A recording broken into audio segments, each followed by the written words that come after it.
threes against Michigan. Wieskamp doesn't waste any time. How you can play the NBA level. When he used to I'm going to say he's going to be a star, but I'll tell you right now, he definitely belongs on some roster. Real help Wisconsin. And just hard work. A lot of people maybe who were pros, played overseas, but he decided to come back to Iowa. They're certainly happy to have him, but I guess he is what you call a big man on campus. What a terrific kid. You look about courage he got with thyroid cancer. And his friend, he wears the number in his memory. Austin Schrader, just a tremendous guy. Another three for Trice. Still no insights. He's going to get stronger physically with the training programs they have in the NBA to help him out. What he's done in college. I think, yes, they could use that. We're to be played tomorrow because losses in this league are just not damaging. And they play each other coming up this weekend. As that jumper goes down from the corner and rebounds and wins over Rutgers and Michigan State. They get it into Garza. And a long three. That is knocked down. And let's see if that ends the half. A chance from midcourt. Trice launches one. That's no good.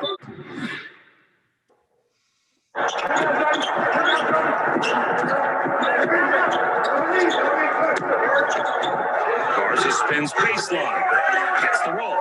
I talk you like the telegraph is to us. That's ancient technology, but he had a VCR and a bunch of old VHS tapes. Potter goes back to whatever chapter I might show up in. Hi, Ash. Have a good day, okay? I really did moving the ball a lot better. Davison from the corner.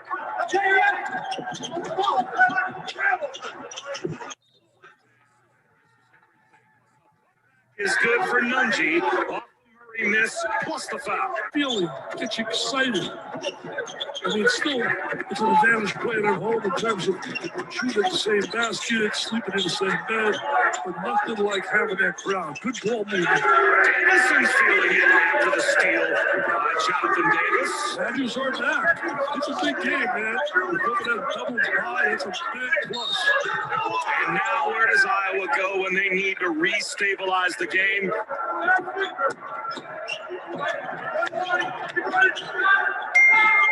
Garza for three. But then the three-point shooting, especially of the Hawkeyes in the second half, stretched it back to a runaway win, 77-62.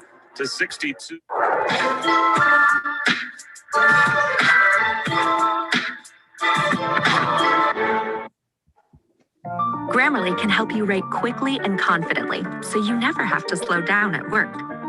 Instant corrections make your writing mistake-free, while keeping it short, sweet, and fitting in tone. Join more than 20 million people who use Grammarly to write better every day. Go to Grammarly.com. Okay, there we go. Welcome, good morning. Today is Friday, February 19th. Couple quick announcements real quick before we get started. First of all, it's great to have so many people jumping on the Zoom this morning. It looks like we're up to over 150 and still climbing. We got a bunch of kids in the classrooms too that probably aren't accounted in that number. So it's great to have so many people here. We've got students this morning from we've got some Van Allen Rockets, of course. We've also probably got some Grant Grizzlies, some Garner Gators, some Penn Panthers, and maybe some Hills Lightning Bolts as well. So it's great to have everybody here. Thanks everybody for joining us. Hopefully this is enjoyable for you this morning. Real quick, happy birthday today to Dallas in Miss Nupp's class, and happy birthday tomorrow to Zaid in Miss Harnick's online class. So hope you guys have great birthdays today and tomorrow and are able to celebrate in meaningful ways for you. Real quick, one reminder, Picture Day for Van Allen students is Monday. So FYI, Picture Day is Monday. We've got a special guest planned for this morning, and you guys can probably tell and see that somebody that maybe is familiar, maybe not familiar on the screen. I know that you guys are excited. I know that Jackson Metcalf in Miss Martinez's first grade class has been talking to me in Carline the past couple days. Let me know that he saw this guy once in person at a Hawkeye game a couple of years ago. So before I turn it over to our guest, real quick, most of you guys probably know who Luka Garza is, right? Luka Garza is a basketball player for the Iowa Hawkeyes. We showed some of his highlights from last night's big win against a ranked Wisconsin Badgers team where he scored 30 points, I believe, 30 points last night to move into just a handful of points from becoming the all-time leading scorer for the Iowa Hawkeyes.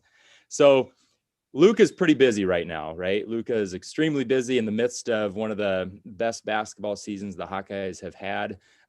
So we couldn't bring Luka to you, but we got the next best thing. We have Frank Garza, Luka's dad, joining us this morning, and Frank is here on the screen, and he's going to take over here in just a minute. Some of you guys have maybe seen Frank, if not in person like Jackson. He's a common fixture on the TV broadcasts at Hawkeye games. So Frank, thank you so much for joining us. I know that we've got some fun things planned. We had some students submit some questions to ask you. We've got about whittled it down from about 100 questions that were submitted. So I know that everybody's excited, and I'm going to shut up. I'm going to stop talking and turn it over to you because that's what they're here for. Super. Well, thank you, Eric, and welcome everyone. It's a privilege to be with you this morning and share on this great month of February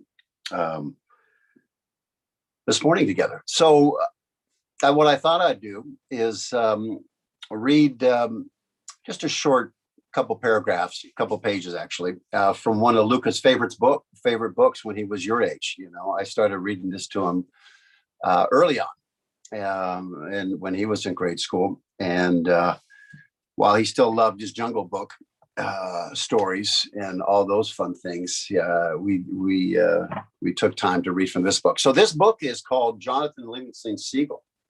This is by Richard Bach. And if you all don't have it, I think you can get it online and download it on a PDF. I think it's actually free, but if not, make sure you get one for your library. It's kind of funny. It's a book about a bird, right? I mean, and I'm partial to bird. In fact, my last name Garza in the Latin roots is actually an egret or a heron. It's actually a bird in Latin culture. So I'm kind of fond of birds, like Hawkeyes. Kind of like the Hawkeyes. So here's what I'm going to do. I'm going to read from you a couple pages of this book, and hopefully it will inspire you all to get your folks or someone to get you the book so that you may take your fingers through these pages and learn what Luka learned. And because I think it's a great message for everyone. So let me begin, if I can, with that. And Eric, how much time do we have, just so I can keep us on time here? Are you muted? We've got about 25 minutes, give or take. Okay, gotcha. All right. Well, this will be very quick. Not very quick, but it'll be. Okay, so let me start off with reading Jonathan Livingston Seagull here. It was morning, and the new sun sparkled gold across the ripples of a gentle sea. A mile from shore, a fishing boat chummed the water, and the word for breakfast flock flashed through the air, till a crowd of 1,000 seagulls came to dodge and fight for bits of food. It was busy. It was just another busy day beginning. But way off alone, out by himself, beyond boat and shore, Jonathan Livingston Seagull was practicing. 100 feet in the sky, he lowered his webbed feet, lifted his beak, and strained to hold a painful, hard twisting curve through his wings. The curve meant that he would fly slowly, and now he slowed until the wind was a whisper in his face, until the ocean stood still beneath him. He narrowed his eyes in fierce concentration. He held his breath, forced one single more inch of curve. Then his feathers ruffled, he stalled, and he fell. Seagulls, as you know, never falter, never stall. To stall in the air is for them disgrace, and it is a dishonor. But Jonathan Livingston Seagull, unashamed, stretching his wings again in that trembling hard curve, slowing, and stalling once more, was no ordinary bird. Most gulls don't bother to learn more than the simplest facts of flight, how to get from shore to food and back again. For most goals, it is flying that matters. Excuse me. For most goals, it's not flying that matters, but eating. For this goal, Jonathan, though, it was not eating that mattered, but flight. More than anything else, Jonathan Livingston Seagull loved to fly. This kind of thinking, he found, is not the way to make oneself popular with the other birds. Even his parents were dismayed as Jonathan spent whole days alone making hundreds of low-level glides experimenting. He didn't know why, for instance, but when he flew at altitudes less than half his wingspan above the water, he could stay in the air longer with less effort. His glides ended not with the usual feet down splash into the sea, but with a long, flat wake as he touched the surface with his feet tightly streaming against his body. When he began sliding into feet-up landings on the beach, then pacing the length of his slide in the sand, his parents were very much dismayed indeed. "Why, John, why?" his mother asked. "Why is it so hard to be like the rest of the flock? Just eat. Why can't you leave low flying to the pelicans, the albatrosses? Why don't you just eat, son? You're bone and feathers." Jonathan said, "I don't mind being bone and feathers, Mom. I just want to know what I can do in the air and what I can't. That's all. I just want to know." "See here, Jonathan," said the council member. "Winter isn't far away. Boats will be few and the surface fish will be swimming deep. If you must study, then study food and how to get it. This flying business is all very well, but you can't eat a glide, you know. Don't you forget that the reason you fly is to eat." Jonathan nodded obediently. For the next few days, he tried to behave like the other gulls. He really tried, screeching and fighting with the flock around the piers and fishing boats, diving on scraps of fish and bread, but he couldn't make it work. It's all so pointless, he thought, deliberately dropping a hard-won anchovy to a hungry old seagull chasing him. I could be spending all this time learning to fly. There's so much to learn. It wasn't long before Jonathan was off by himself again, far out at sea, hungry, happy, learning, because Jonathan is no ordinary bird. So I want to leave that with you guys with this following quote from the book. I want you guys all just to look at it and just take a read. And I'll read it aloud. "You have the freedom to be yourself, your true self, here and now, and nothing can stand in your way." And that's what it's all about. And so Luka loved that book, because when he tried to be different by practicing more, being better, people made fun of him. "Hey, get back here. What are you doing? Why are you working? Why aren't you running out and doing this stuff?" Well, he had a vision and he had a dream to be something rather than just somebody who ate. And so I hope you all will read the rest of the story. It's a beautiful story, and that you find what Luka found in that book, as I did as a kid. So, Eric. That's great, Frank. Thanks for sharing that. We'll have to add that to our library collection. Super. So we're going to go through now, and we've got a bunch of panelists that are here with us that have come up with questions. So I'm going to just shuffle through, call on some kids and turn it over to them and let them ask their questions. So we're going to start with Sam in Miss Bell's online class. Sam, why don't you unmute yourself and ask Mr. Garza your question? How and why did you come up with "Let the Peacock Fly"? All right, Sam, great question. Of course, I like that one. That's one of my favorite ones. Well, it's, again, I'm a bird guy. And I had, when Luke was growing up, we had peacocks. We had some albino ones. We had some regular colorful ones. We even had ostriches, of all things.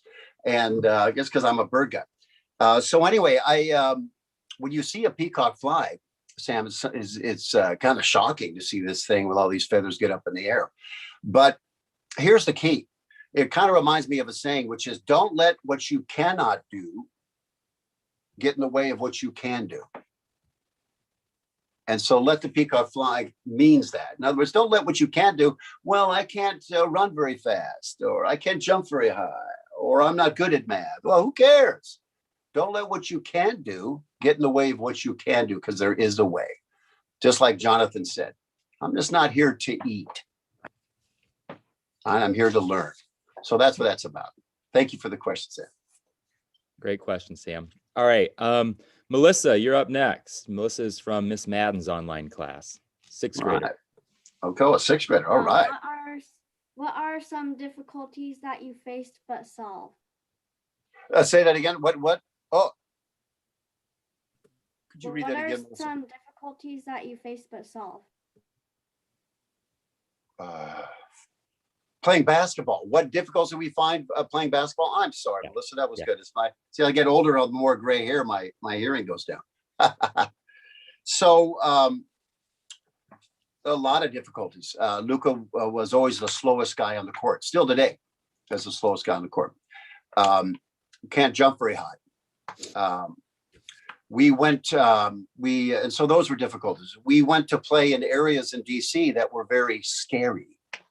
In other words, they were in tough neighborhoods, and it was a little frightening to be in some of those areas to play. But it was safe. It was all good. But it was scary for Luka. He hadn't seen places like that, so it was all out of his comfort zone. He wasn't used to those places. So here was the key, Melissa, is I didn't care what kind of player he was in the sixth grade or the seventh grade or the eighth grade or the ninth grade. It didn't matter. What we were looking for is, where is he going to be as a college player?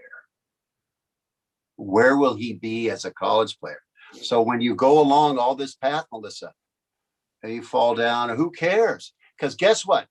All of us, this is for all of Van Allen Elementary, all of us in our life have failed, you too, right now, over 450 times. I mean, you failed terrible, miserably, awfully. All of us have.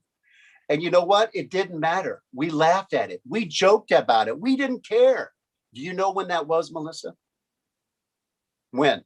When did that happen to you? Don't know? How about this? Learning to walk. You failed over 450 times learning to walk. You fell on your head. You fell on your butt. You fell on your arm. But you laughed, and people were laughing at you. But you didn't care. You laughed. Why? You were going to walk. And that's the only thing that you let in your brain was, I'm going to walk. So keep in mind, just like Jonathan, I'm just not here to eat. I'm here to learn. Okay? Great question. All right, next up, we've got Andrew in Miss Madden's sixth grade online class as well. Andrew reached out to me. He's a big Hawkeye fan, super excited about this opportunity. All right, super. Okay, so my question is, what improvement have you seen from Luka since he was a freshman to now? Man, that's some kind of chair you got. Man, that looks comfy right there, man. I liking that. All right. Tell me your game again, son. What improvement have you seen from Luka since he was a freshman to now?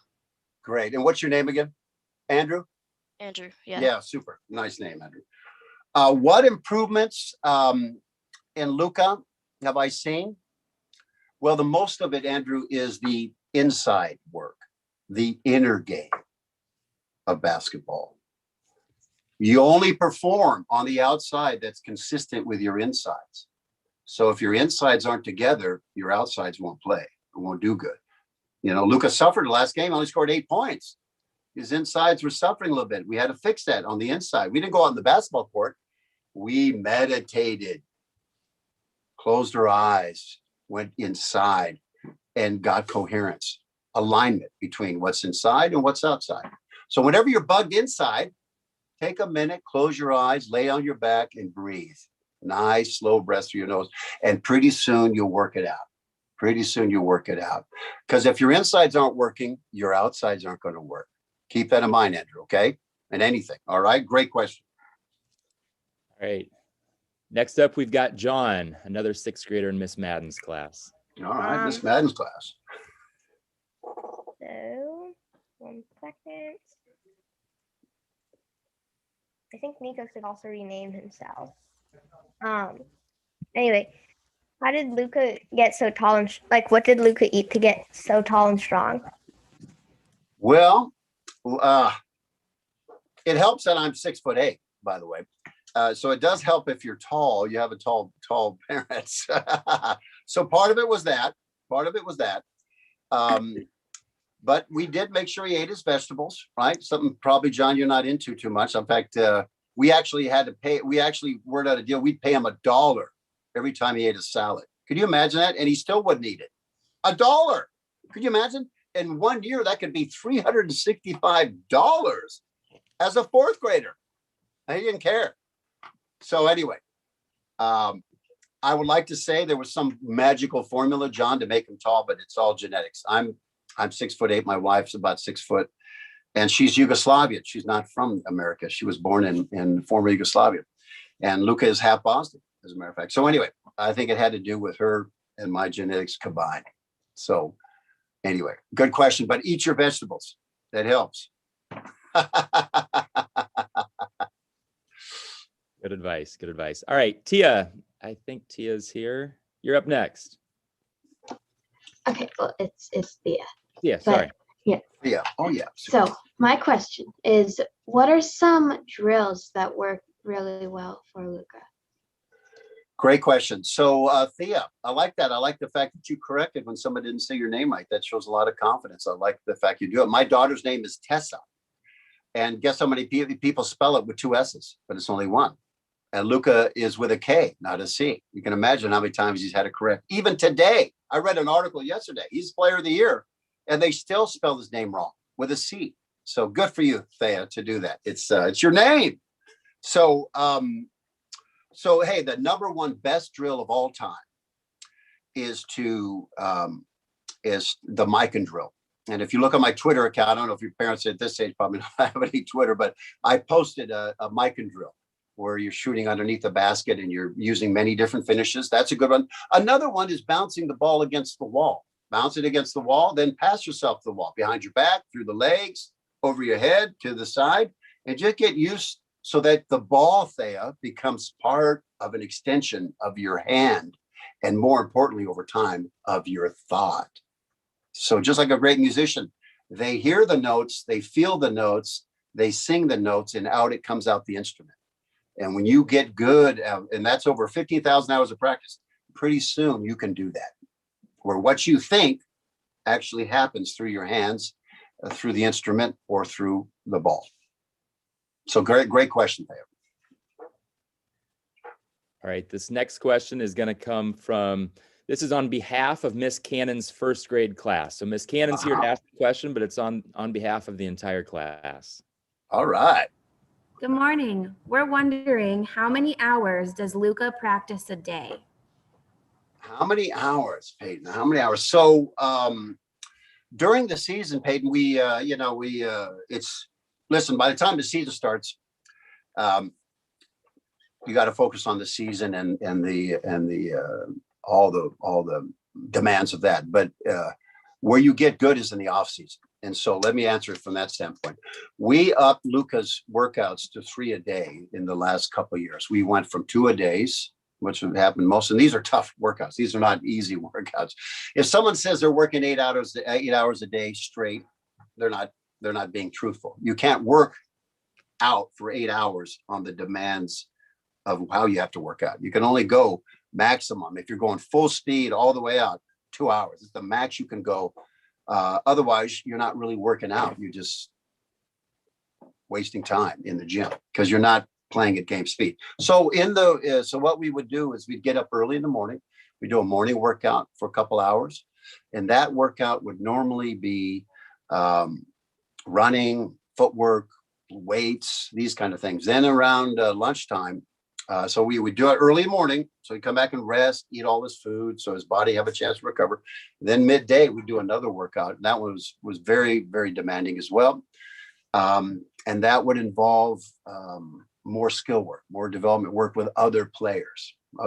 So he's out of moving with that. And then at night, a lot of which I posted on Twitter, what I would be doing shooting. We'd just be working on offense. So morning was usually defense, footwork, all that stuff. Midday was working, taking those drills against other players in live situations. And then in the evening was shooting the lights out, so to speak. So Great question. But you can't do that when you're so young. You got to work up to that. You got to have a coach. People make sure you don't overwork and overstress your body. Be very smart about it. You got to eat right. You have to sleep. And John, you have to eat your vegetables. That was from him asking an earlier question, Peyton. So thank you for that question. And hello to your first grade class. All right, next up, it looks like Carson is ready. Carson is in Miss Brock's sixth grade class. We've got a couple different questions from that classroom. All right. Okay, did you play basketball, and what years and for what team? Yes, it's the one thing I don't thank you, Alicia. I'm not great at a lot of things, but only a few, and one of them is basketball. So yes, I played. There she is. I like that mask. I played in college, and I played at Idaho, not Iowa, Idaho, and I played there. My last year there was 1985, so I played there in the 80s, and in fact, we even beat Iowa. Eric may know this, but when Lute Olson was coaching, second to last year, they lost to a team called Idaho in overtime on a last-second shot that sent Idaho to the Sweet 16 and Iowa back home. So anyway, that's a little trivia for you. Anyway, thank you for the question. I like to hear. Hello. All right, this is Sydney. Sydney, all right. My question is, what was one of your favorite memories of Luka? Wow, that's a tough one, Sydney. By the way, I love all that stuff behind you. Believe to achieve. Exactly. Believe to achieve. Remember, anything real was imagined first. Right? Remember that. Okay, so what is one of the funniest stories? Oh my God, there's so many. Oh gosh, so many. I'll tell a basketball one. So I'm in California working, and Luka was in seventh grade, and he was playing with a team I'd put together, organized, whatnot. So anyway, they were playing in a game, and this guy, Sydney, he got elbowed Luka. His big old head, bong. You know how he likes to get his nose all bloody and his scars. For some reason, he likes to get his face hit. I don't know why. I tell him, Luka, don't play basketball with your face. Play it with your body, not your face. So anyway, this was the beginning of him getting hit in the face. So he get hit in the face. And so I'm in California. He's calling me after the game. He can't wait to talk to me. He goes, Dad. The guy hit me in the face on the court. I said, what happened? Said, well, there was a timeout. I went to the coach. I told them. And you know what the coach told me, Dad? I said, I don't know. What did he tell me? He told me if I wanted to go sit in the stands with my mother. Otherwise, man up, take it on the face, and get out there and play basketball. You're not hurt. You just got hit in the face. So get out there or go sit with your mother in the stands and watch. I can see you're laughing, Sydney. So that's one of the funniest ones right there, because I'm on the phone and Luka's telling that because he's hoping I'm going to go, oh, poor Luka. Oh, I'm going to call the coach and get on his case. And what did I do? I laughed just like you did. I went, that's so good. Exactly. Get out there and play tough. That's one of the reasons why Luka's so tough today. You could hit him in the nose and, get stitches without, he doesn't matter. He's going to win. He's playing to win. So thank you for that question. That was a great memory. All right, we're going to switch over to Miss Tafoya's class where Reese has a question for you. Super.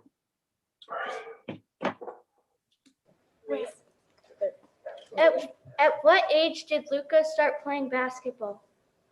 Wow, that's a great question. Well, it was, I never, of course I had basketballs around, but I didn't force it on him. I wanted him to fall in love with it, but he really just gravitated to it. I have pictures with him when he was 3 with a basketball.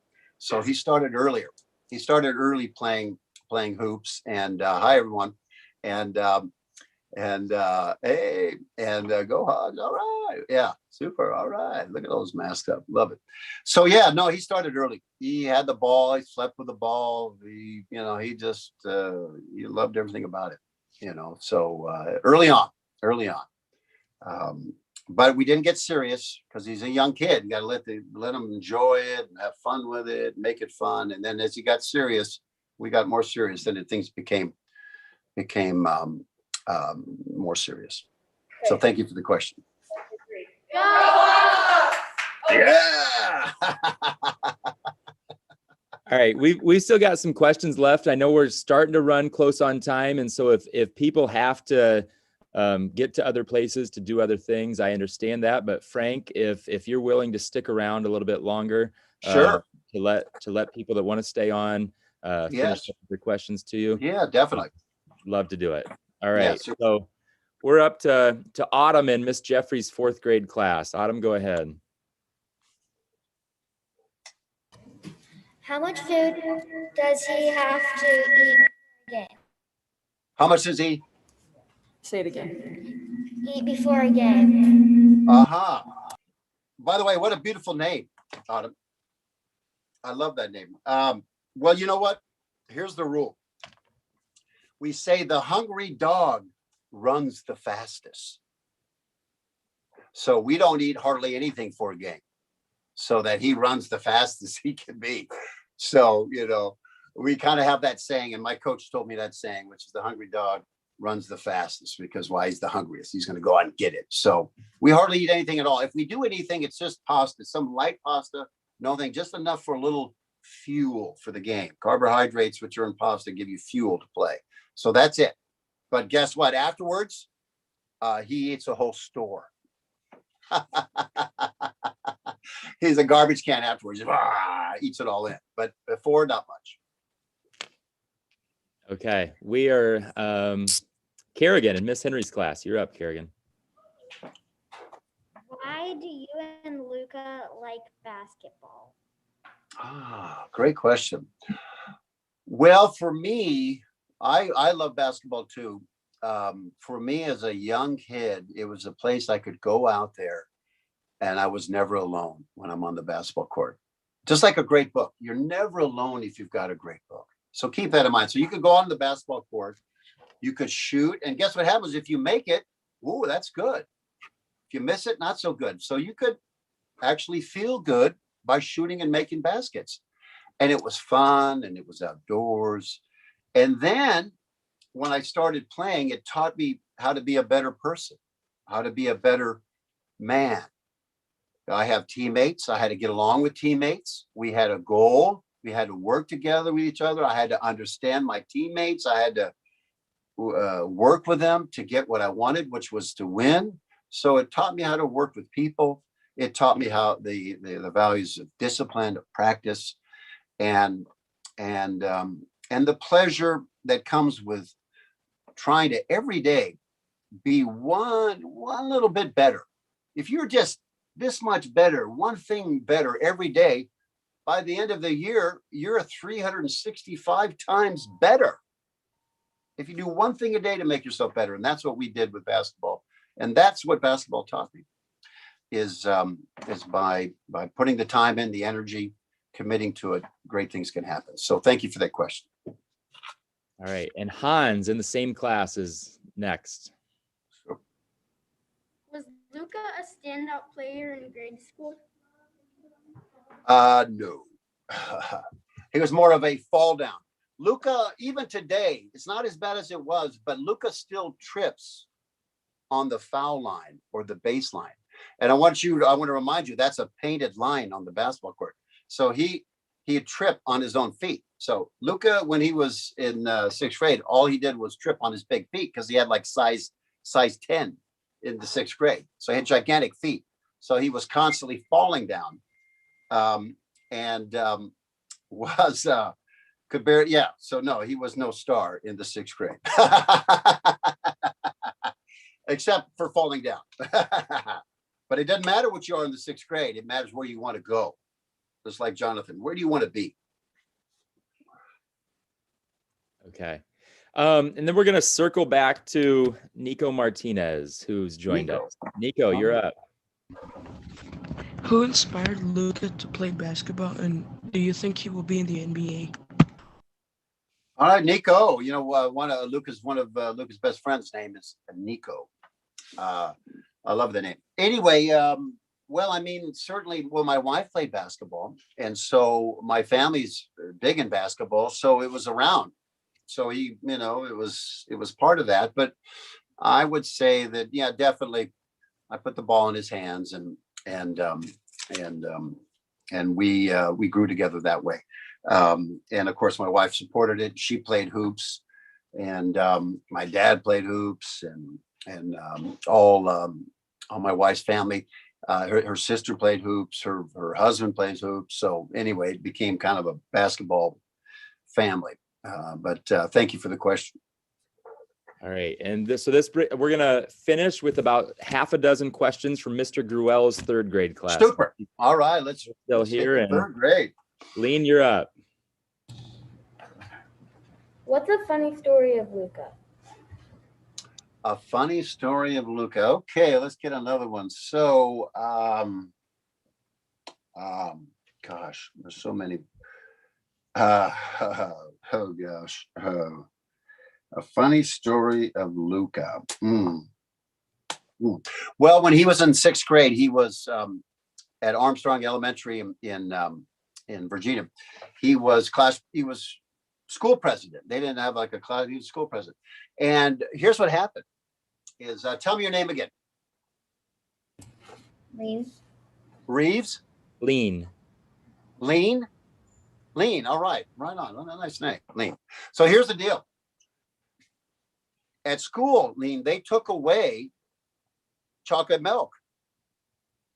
They took away chocolate milk. Luka loved chocolate milk. And the school took away chocolate milk because it wasn't nutritious. So Luka, as school president, had this big petition, took on the whole school board and brought back chocolate milk, but healthy chocolate milk, not bad chocolate milk, healthy chocolate milk. So it was so funny seeing him take on the school board as this little sixth grader. I actually have a photo of it with size 11 shoes. It was because he wore my shoes, my dress shoes, with his little suit in front of the board. So that was a funny story, seeing this little kid with this high pitched voice, like a soprano, telling the board of supervisors that we could have chocolate milk because chocolate milk could be healthy too, just like white milk. So that was a fun story.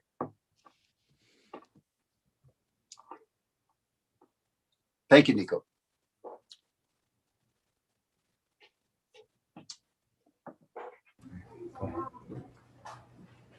So what is a book that Luka likes? Say that again, dear. What is a book that Luka likes? Aha, good. Well, I mean, he loves Jonathan Livingston Single. That's a good one that we read from today. He, I'm thinking when he was your age, he loved The Jungle Book. He loved that one. There's so many others. And as he got older, he moved into other things, other books, other interests. But that would be his favorite, probably, is Jonathan. I hope you can read it. I hope you get a chance to read it. Thanks, Ani. Love her hat.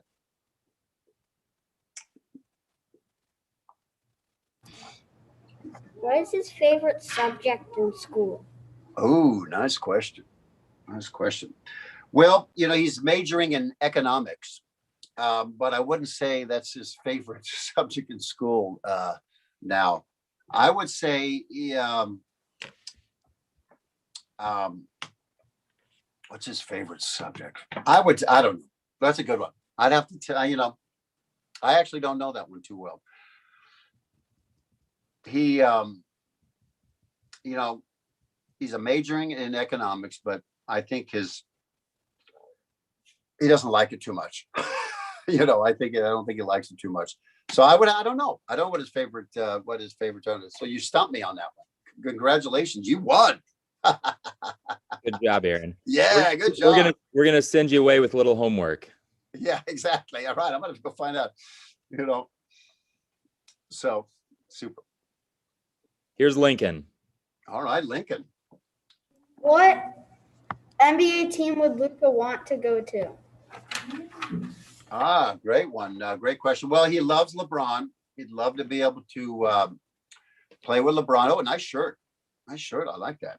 And plus Lincoln. Lincoln's his favorite president, as is my favorite president too. Not only was he the tallest president, he was about 6'6", but I would say that he was also one of our better ones. Height does matter as a president. No, I'm kidding.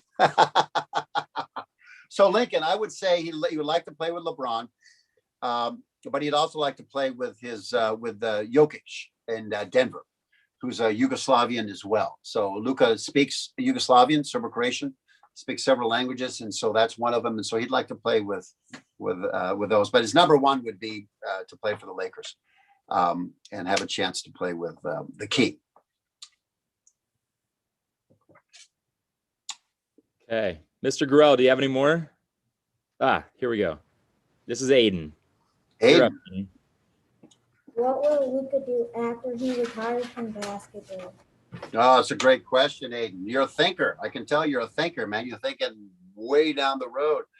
Well, I hope he has a bunch of kids, and I'm a grandfather with 15 kids or grandkids, but I think he's going to get into he's going to teach back. He's going to give back what he learned. He's going to teach others, but I think he's also going to be a commentator on maybe the Big Ten Network or ESPN, something like that, where he can, because he's a basketball mind, he really loves it, so he can talk about it and do that on TV. So I think you'll see him there somewhere. I don't think he's going to coach. I don't know if he really wants to do that, but I know he wants to give back in other ways. So thank you for that question. We got one more. One more. This is that, our grand finale. Grand finale. I want to know, what is Luka Garza's favorite book? Favorite book. Favorite book. Nice shirt. I like that shirt. By the way, what does that say? An alien behind there on that chair? What does that read? Is that An Allen? What is that? Scooby-Doo. It's Van Allen without the V. Oh, got it. Okay, gotcha. Yeah, and then he's got Scooby-Doo on his shirt. Yeah, right on. Scooby-Doo. Look like Scooby-Doo.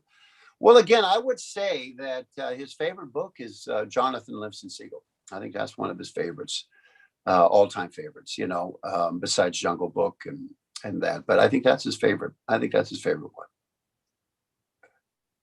Well, thanks for sharing that with us this morning.